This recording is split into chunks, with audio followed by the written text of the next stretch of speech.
개장 전 80분 오늘장을 움직일 이슈들 짚어보겠습니다. 먼저 어제 시장 특징 헤드라인으로 정리를 해보면요. 미국 상원, 반도체법 세액공제 30%로 확대 제한, 반도체주 지정학 변수 속 하방 지지입니다.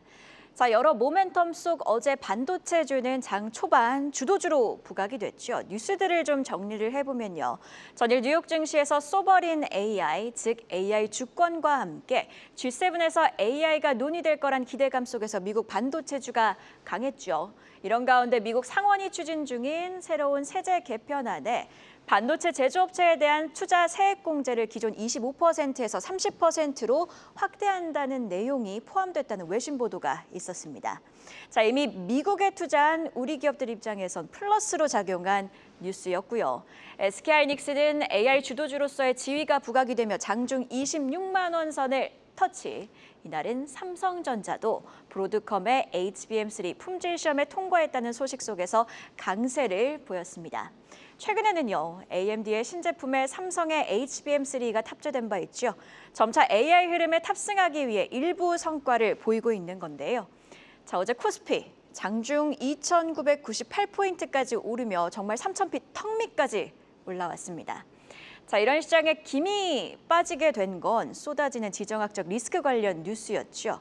자, 미장은 이란이 협상을 요청했다는 소식에 오르더니 우리 시장이 시작하기 직전 트럼프의 G7 정상회의 조기 귀국 그리고 SNS에 테헤란을 떠나라는 경고성 메시지가 있었고요.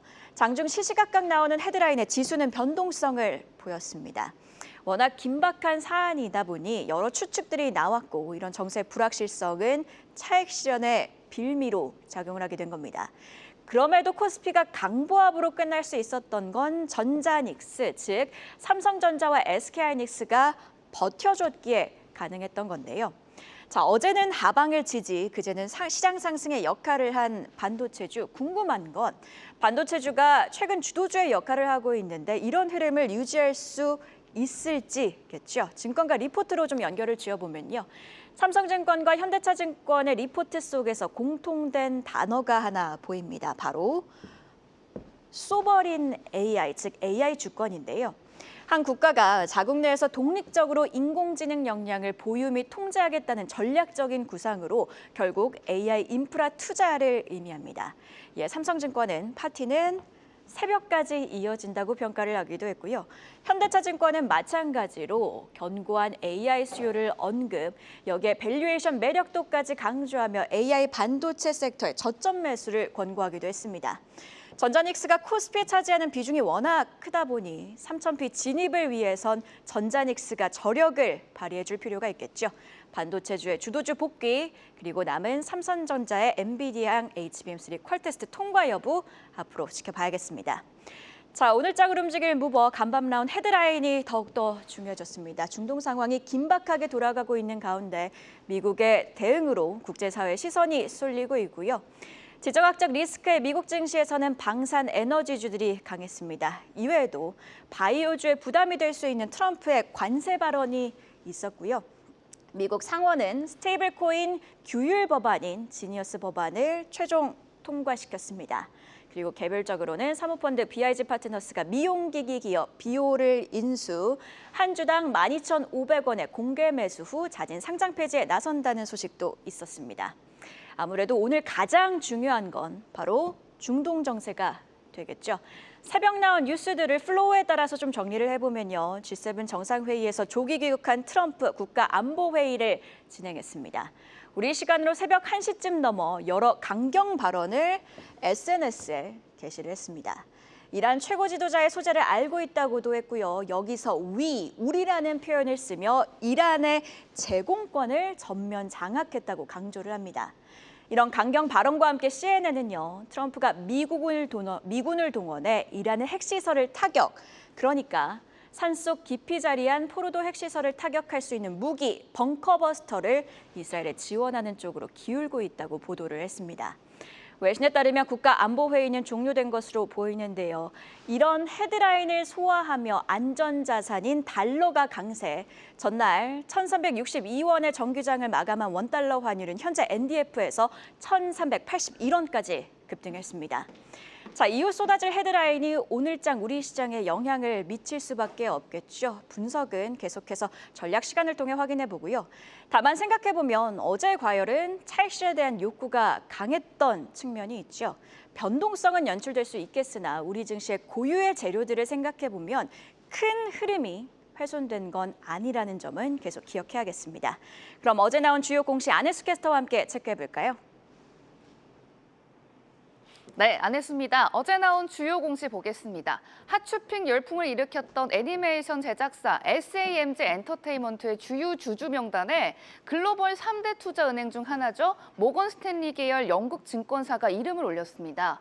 업계에선 이번 지분 투자는 SAMG 엔터의 성장 가능성에 대한 투자자들의 관심을 반영한 것으로 기업 가치 상승에 긍정적 영향을 미칠 것으로 내다봤는데요. 모건 스탠리 앤 CO 인터내셔널 PLC는 SAMG 엔터 지분 46만 3,023주, 전체의 5.28%를 보유하게 됐고요. 지분을 단순 투자 목적으로 취득했다고 밝혔습니다. 이로써 현재 SAMG 엔터의 외국인 보유율은 19.58%가 됐고요. 주가는 3.15%로 상승 마감했습니다. 어제 애프터마켓에서 뛰었던 특징주도 알아볼까요? 하나오션이 정규장에선 8% 가까이 뛰었고 애프터마켓에선 6.92% 올랐습니다. 바다위 정유공장이라고 불리는 부유식 원유 생산 저장 설비 FPSO 사업을 확대한다는 소식이 전해졌는데요. HD 한국조선해양, 삼성중공업 등 조선 수주가 어제 전반적으로 약세 보인 것과는 대조적입니다. 왜냐하면 하나오션은 국내 조선사 중 유일하게 브라질 FPSO 프로젝트 입찰에 참여하기 때문입니다. 발주처인 브라질 국영 석유 사업체 페트로브라스는 심해 유전 개발에 쓰일 FPSO 건조를 위한 입찰을 진행 중에 있는데요. 하나오션은 대우 조선해양 시절부터 총 8기의 FPSO를 수주했고 7기를 인도한 이력이 부각되고 있습니다. 2021년 6월엔 이탈리아 업체와 함께 이번 발주처에 FPSO를 수주한 바도 있는데요. 지난 몇 년간 FPSO 가격도 가파르게 오르고 있는 추세인 만큼 앞으로도 주목해 보시면 좋겠습니다. 지금까지 공시와 특징주 전해드렸습니다. 네, 오늘장 주목해야 할 공시와 함께 특징주 안혜수 캐스터와 함께 짚어봤는데요. 계속해서 증시 모닝 브리핑, 오늘은 장시영 유안타증권 차장과 함께 이야기 이어가도록 하겠습니다. 자, 차장님 앞서 살펴본 공시 중에 SAMG 엔터 관련 공시 하나 체크해 보도록 하겠습니다. 모건 스탠리의 해외 계열사 중 하나인데요. 모건 스탠리 앤 CO 인터내셔널 PL이 SAMG, 그러니까 파산핑으로 유명한 기업인데 SAMG 엔터의 지분을 5% 이상 확보했다고 공시를 했습니다. 이렇게 해외 자본이 들어온다는 건 좀 향후적인 주가 전망의 긍정적인 이슈로 풀이해 볼 수 있을 것 같은데 어떻게 보고 계실까요? 좋으니까 사겠죠. 그 쌈지 엔터라고 하는데 SAMG 엔터라고 요즘 그렇게 얘기하나요? 저희는 그냥 쌈지 엔터라고 부르긴 하는데 사실 이제 그 캐치스니핑, 그러니까 핫쇼핑 열풍가 아이를 가진 젊은 이제 부모님들은 다 아실 겁니다. 뭐 저희 애들은 이제 다 커가지고 사실은 뭐 이 핫쇼핑이라든지 뭐 캐치스니핑 이쪽에는 그렇게 좀 관심이 없지만 젊은 부부의 어린아이를 가지고 있는 부모님들 같은 경우는 굉장히 조금 선풍적인 인기를 끌고 있는 상황입니다. 그러니까 어린이날만 되면 또는 어린이날이 아니더라도 품절 대란이 일어나는 상품 중에 하나인데 이 회사가 사실은 고정비 비중이 굉장히 큰 회사입니다. 그러니까 IP 애니메이션 완구를 직접 기획해서 제작하는데 인건비라든지 뭐 고정비성 매출 원가가 굉장히 큰 기업인데 고정비가 큰 기업은 매출이 늘어나면 영업 레버리지가 점진적으로 크게 커지는 회사이거든요. 근데 지속적으로 매출 비중이 좀 증가를 하면서 고정비에 대한 어떤 레버리지 효과가 최근 들어서 발생하고 있는 상황이고 비용 구조 자체도 최근에 유통망을 내재화하면서 예전에는 중국이라든지 해외 쪽에 물건을 팔면 남는 게 없었는데 최근에는 유통망을 내재화하면서 기획 단계부터 완구 판매까지 실질적으로 데이터를 활용을 하면서 비용 자체를 구조적으로 좀 개선을 했다라는 부분도 굉장히 조금 고무적인 상황이고 그로 인해서 판관 비율 자체가 작년 1분기 38%였는데 올해 1분기에는 21%로 17%가 하락을 했습니다. 때문에 굉장히 앞으로도 영업이익 마진에서 큰 효과를 나타낼 것으로 좀 보여지고 여전히 IP 쪽에서 굉장히 큰 기대를 가지고 있습니다. 최근에는 뭐 프로야구, 기아 타이거즈 유니폼도 어린이날에 핫쇼핑 유니폼으로 핑크색 유니폼으로 해서 IP를 활용을 해서 좀 만들어서 좀 홍보를 했고 그리고 SM 엔터테인먼트 아티스트와 협업을 할 예정입니다. 지속적으로 이런 부분들에 있어서 확장성이 늘어날 것으로 좀 보여지기 때문에 이제 한번 인기를 시작한 IP는 이제 인지도가 상승을 하게 되고 콜라보에 대한 어떤 효과로 인해서 제품 판매가 증가가 되게 됩니다. 그러면 다시 한번 인지도가 크게 올라가는 선순환 효과가 남아있기 때문에 뭐 하반기로 가면 갈수록 앞서 말씀드린 매출 레버리지 효과 그리고 비용이 통제가 되는 부분들 그리고 IP의 힘 이런 부분들 세 가지를 전체적으로 좀 엮어보면 하반기에 또 한 번 실적 상승의 어떤 기대를 하게 하는 요인들이 좀 많이 남아있다라는 부분들 확인하시고 쌈지엔터 좀 주가 자체가 좀 고점 부근에 있기는 한데 뭐 조정 시마다 조금씩 매매 관점으로 접근을 하셔서 충분히 끌고 가실 수 있는 종목으로 보실 수 있겠다라고 좀 말씀드리겠습니다. 지금 SMG 엔터테인먼트 같은 경우에는 부모님들 입장에서는 파산핑인데 주주분들 입장에서는 워낙 많이 올랐기 때문에 효자핑이 됐지 않나 싶은데 많이 올랐음에도 불구하고 조정 시에 모아가는 전략 제시해 주셨습니다.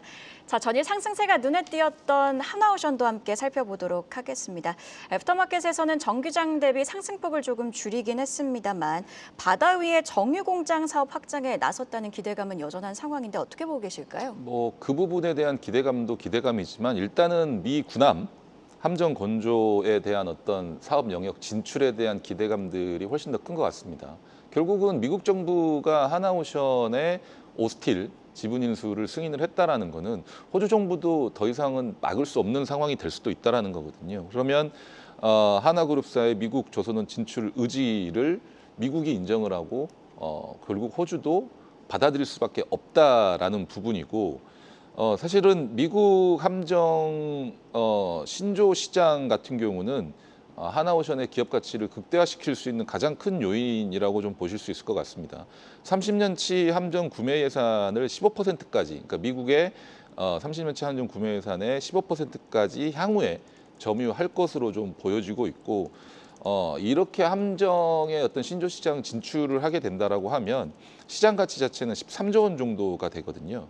더군다나 하나의 필리조선소 기업 가치까지 합계를 합산하게 되면 대충 20조가 넘는 기업 가치를 좀 확보를 하게 됩니다. 그래서 여전히 사실은 뭐 군함 건조와 AS 사업 이 두 가지를 동시에 잡는 어떤 모습들을 좀 보여주고 있는 것 같고 일단 하나오션은 견습생 프로그램을 통해서 미국 시민권을 가진 인력을 숙련공으로 좀 키워내고 하나오션의 기획하에서 시설 투자도 좀 계획을 하고 있고 그러니까 오스틴 조선을 인수를 하면서 일단 순차적으로 미국 군함 함정 시장에 좀 진출을 하게 되면서 지속적으로 파일을 키워나갈 수 있는 요건을 좀 마련을 했다라고 좀 보시면 될 것 같아서 기존의 어떤 국내 조선사들의 어떤 이슈와는 다르게 하나오션은 방산의 관점으로 그 미국 시장의 군함 시장에는 사실 국내 조선사들이 그동안 레퍼런스가 전혀 없었기 때문에 하나오션이 만약 오스틴 조선소를 통해서 시장에 진출하게 된다면 다른 국내 업체들에게도 어떤 낙수 효과라든지 이런 부분들을 기대를 할 수 있으니까 조선업의 전반적인 어떤 추가적인 어떤 모멘텀이 될 가능성도 있다라고 좀 점쳐지고 있는 상황이라고 말씀드리겠습니다. 하나오션은 방산 관점에서 바라보자 이렇게 강조를 해주셨는데 지금 조선주 전반이 워낙 많이 올랐다 보니까 향후적인 상승 여력에 대해서 걱정하시는 분들도 많으실 것 같아요. 이런 점에서는 어떻게 접근을 해야 될까요? 그러니까 기본적인 조선은 수주 산업이지 않습니까? 그러니까 수주가 있고 그 수주가 이제는 실질적으로 배가 출하가 되면서 실적으로 잡히는 시점에서는 주가가 어느 정도 정체되는 구간이 나오기 마련인데 사실 앞서 말씀드린 대로 새로운 모멘텀이 또 생기게 되지 않습니까? 그리고 뒤이어서 또 뭐 이슈가 있어서 말씀을 드리겠지만 미국의 LNG 터미널을 계속해서 확장한다는 점에서도 신규 수주라든지 이런 부분들이 추가적으로 이어질 가능성이 있기 때문에 아직 남아있는 모멘텀이 더 많다. 그러면 실적 추정치가 계속해서 올라갈 수 있는 부분들이 있기 때문에 저는 지금 상황에서는 어느 정도 뭐 차익 매물이라든지 이런 부분들에서 조정이 있었을 때는 아직도 추가적으로 접근할 수 있는 업종이다. 그리고 섹터이다라고 좀 말씀을 드리겠습니다. 네, 모멘텀은 충분히 남아있다고 강조를 해주셨습니다. 이어서 전일장 핫했던 섹터에서 이슈 찾아보는 시간이죠. 이슈픽 심수영 캐스터가 준비했습니다. 이슈픽 오늘은 철강주 소식으로 시작합니다. 전일장 철강 섹터 0.99% 약세 보였는데요. 섹터 내에서 동양 철관은 11%대, 하이스틸이 7%대 약세 보였습니다. 이는 정부 대표단이 최근 알래스카 현장을 방문하긴 했지만 실질적인 사업 검토는 미진했다는 보도가 나온 영향으로 풀이되는데요. 트럼프 행정부가 직접 참여를 요청한 사업임에도 불구하고 출장단은 주지사 면담과 현장 시찰 외엔 유의미한 정보를 확보하진 못했다고 전했습니다. 사실 트럼프 1기 시절이던 2017년에도 한국가스공사는 미국 알래스카 가스개발 회사와 LNG 개발을 위한 MOU를 체결한 바 있는데요. 총 투자비만 390억 달러에 달하는 대형 프로젝트였지만요. 가스공사는 MOU만 2차례 연장했을 뿐 경제성 부족, 물류 비용, 인력 난 등으로 실질적인 진전은 없었습니다. 같은 상황이 되풀이되는 건 아닌지 우려가 제기될 수 있는 대목인데요. 정부는 민간 개발사 글렌파른이 오는 9월쯤 발표할 기본 설계 자료를 검토한 뒤 사업 참여 여부를 결정할 전망입니다. 관련 소식 기다려보시죠. 다음 소식도 살펴보겠습니다. 최근 태국에서 코로나19 감염자 수가 급격히 늘면서 재유행 우려도 커지고 있는데요. 이에 전일장 코로나19 섹터 0.85%대 강세 보였고요. 특히 섹터 내에서는 신풍제약이 홀로 상한가 터치한 모습 확인되고 있습니다. 이는 신풍제약의 말라리아 치료제 피라맥스가 코로나 예방 치료 관련 유럽 특허를 획득했다는 호재가 들려왔기 때문인데요. 국내 코로나19 감염 동향 지켜보며 관련주 투자 전략 세워보시죠. 지금까지 심수연이었습니다. 네, 이슈픽 두 가지 이슈 체크해봤고요. 첫 번째 이슈였죠. 알래스카 LNG 프로젝트와 관련된 내용부터 이야기 이어가도록 하겠습니다. 자, 지금 무역 협상에 있어서 좀 카드로 쓰일 것으로 보였던 알래스카 LNG 프로젝트와 관련해서 우리 정부 대표단이 현장을 시찰했지만 사업성을 판단할 만한 정보 수집에는 좀 실패한 것으로 보입니다. 결국에는 참여를 할지 말지 결정하는 데 있어서 시간이 더 걸린다는 이야기 아니겠습니까? 이게 그냥 직설적으로 말씀드리면 돈이 너무 많이 들어갑니다.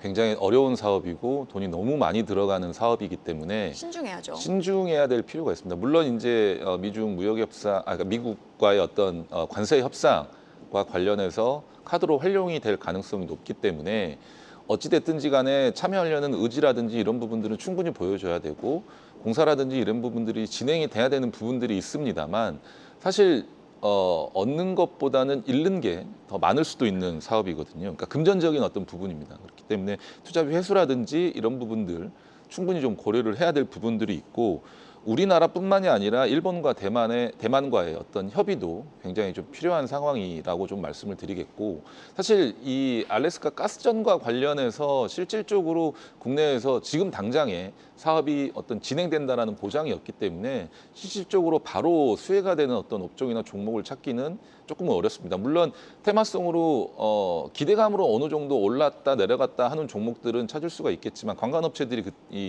주로 이제 대표적인 어떤 상황이겠죠. 하지만 당장의 어떤 사업이 진행이 되면서 실질적으로 수혜를 받을 수 있다라고 평가가 되기에는 조금 어려운 부분들이 있기 때문에 신중하게 조금 접근을 하셔야 될 것 같고 다만 이제 미국의 입장에서는 LNG에 대한 어떤 수출을 지속적으로 좀 늘려가려고 하는 의지를 좀 보이고 있습니다. 그러니까 최대 이 기사와는 다르게 LNG 터미널을 최대로 보유하고 있는 미국 기업이 추가로 터미널을 확장한다라는 기사도 있었습니다. 그러니까 연간 3천만 톤 규모의 액화 트레인 기반 이 생산량을 더욱 크게 늘려 끌어올릴 계획인데 앞서 말씀드린 대로 이런 부분들은 미국의 LNG 공급 안정성이라든지 그리고 글로벌 판매 확대를 겨냥한 어떤 투자라고 좀 보시면 될 것 같습니다. 그래서 만약 미국이 이런 식으로 LNG를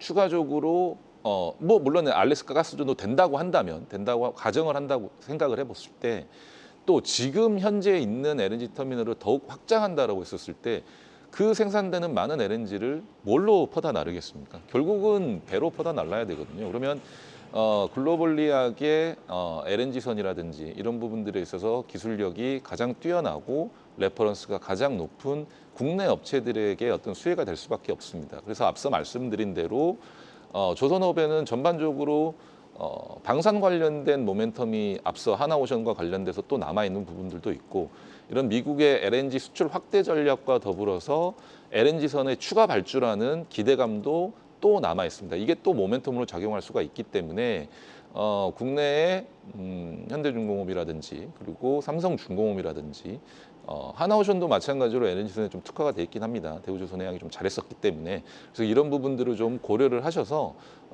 조선주들 같은 경우는 차익 매물이라든지 어떤 추가적인 조정이 어느 정도 있었을 때는 아직도 모멘텀이 많이 남아 있기 때문에 접근이 가능한 섹터 종목으로 좀 여러분들이 보셔도 될 것 같다라고 좀 정리를 해드리겠습니다. 지금 좀 들어보니까 조선주 같은 경우에는 LNG선 모멘텀이 충분히 남아있다고 보시는 것 같은데 사실 LNG 프로젝트 하면 또 다른 연관 섹터가 바로 강관, 철관 섹터인데 이 섹터는 조금 신중할 필요가 있다고 보시는 걸까요? 그러니까 앞서 제가 말씀드린 대로 이 LNG 관련된 알래스카 프로젝트, 그러니까 알래스카 개발 프로젝트 같은 경우는 LNG 프로젝트 같은 경우는 저는 개인적으로는 모르겠습니다. 이거는 뭐 정부가 어떤 역할을 할지는 모르겠지만 제 개인적으로는 사실은 이게 실익이 없는 사업이라고 좀 저는 생각이 되거든요. 사실 러시아가 그 많은 유전이 묻혀 있는 알래스카를 왜 미국에 팔았겠습니까? 실질적으로 개발이 좀 어려운 상황이기 때문인데 뭐 시간이 더 지나고 기술력이 더 좋아진다고 한다면 충분히 가능한 일이겠지만 당장에는 모르겠습니다. 이게 이런 프로젝트가 바로 진행이 될지 어떨지는 모르기 때문에 그러니까 실질적인 수혜가 바로 이어지면서 실적으로 이어질지는 관광주에는 조금 미지수이기 때문에 신중하게 좀 접근을 하셔라라고 좀 말씀을 드리는 거고 LNG 선 같은 경우, 조선 같은 경우는 바로 수혜를 받을 수 있기 때문에 충분히 접근이 가능하다라고 말씀을 드리겠습니다. 네, 저희 속보 몇 가지 함께 확인해 보도록 하겠습니다. 지금 중동 정세가 긴박하게 돌아가고 있는 가운데 트럼프 미국 대통령과 네타냐후 이스라엘 총리가 통화를 가졌다고 합니다. 미국 개입 논의 가능성을 이야기한 것으로 보이는데요. 또 한 가지 더 확인을 해보면요. 지금 한국과 일본의 정상회담이 있었죠. 이시바 일본 총리, 한일 협력과 관련해서 공조로 지역, 세계에 도움되는 관계를 기대한다고 발언을 하기도 했습니다. 지금 중동 상황 같은 경우에는 지수 자체에 영향을 줄 수 있는 이슈이기 때문에 질문을 좀 드리도록 하겠습니다. 네. 중동 정세가 워낙 긴박하게 돌아가고 있고 미국의 개입 가능성이 논의되고 있는 상황, 오늘 증시에는 어떤 영향이 있을까요? 바로 좀 직격탄이 있을 수도 있을 것 같습니다. 사실은 미국의 개입 여부, 그리고 미국의 참전의 어떤 의사 자체가 시장의 판도를 좀 바꿀 수 있는 상황이 될 수가 있습니다. 이게 이스라엘과 이란이 사실 서로 그냥 미사일 공격이라든지 왔다 갔다만 하게 되면은 그냥 해프닝으로 끝날 수도 있는 상황이거든요. 근데 미국이 개입하게 된다라는 거는 확전이 될 가능성도 있고 이 부분에 대한 어떤 전쟁의 이게 뭐라 해야 되나요? 분쟁에서 전쟁으로 촉발이 될 가능성이 좀 높기 때문에 국제유가라든지 이런 부분들로 인해서 어떤 지정학적 리스크 요인이 더 커질 수가 있는 부분이라 환율적인 부분들도 있고 사실은 조금은 국내 시장에 좀 더 많은 하락 요인으로 작용할 수 있는 가능성이 높다라고 좀 생각을 하고 있습니다. 자, 마지막으로 저희가 앞서 살펴보았던 두 번째 이슈픽 코로나19 관련 내용도 함께 짚어보도록 하겠습니다. 태국에서 코로나19 감염자 수가 급증하면서 확산 우려가 커지고 있는데요. 관련주 영향은 어떻게 될까요? 어떤 뭐 신풍제약이 유럽에서 코로나 관련 특허를 좀 획득을 하면서 이슈를 좀 끌고 있는 것 같습니다. 특징적으로 좀 주가 자체도 뭐 상한가를 기록하는데 좀 좋은 모습을 좀 보여주고 있는데 저는 사실은 이 코로나 관련된 이슈는 해묵은 이슈인 것 같거든요. 그러니까 코로나가 더 이상 확진이 되고 시장에서 조금 이슈가 된다 하더라도 크게 염려할 만한 상황으로 이어질 것 같아 보이지는 않기 때문에 종목 관련해서 단기적으로 이런 이슈가 있었을 때 개별적으로 그냥 단기적으로 좀 접근을 해보시고 차익 실현을 하시되 이걸 가지고 크게 확산이 돼서 예전처럼 다시 갈 거라는 그런 기대는 조금 하지 않으셨으면 하는 바람입니다. 네, 코로나19 관련주들은 테마라는 점 강조를 해주셨습니다. 이렇게 증시 모닝 브리핑, 오늘은 유한타증권 장시영 차장과 함께 이야기 나눴습니다. 고맙습니다. 계속해서 다양한 경제 이슈를 알고 싶다면 구독과 좋아요, 알림 설정 부탁드립니다. AI 캐스터 권미정이었습니다.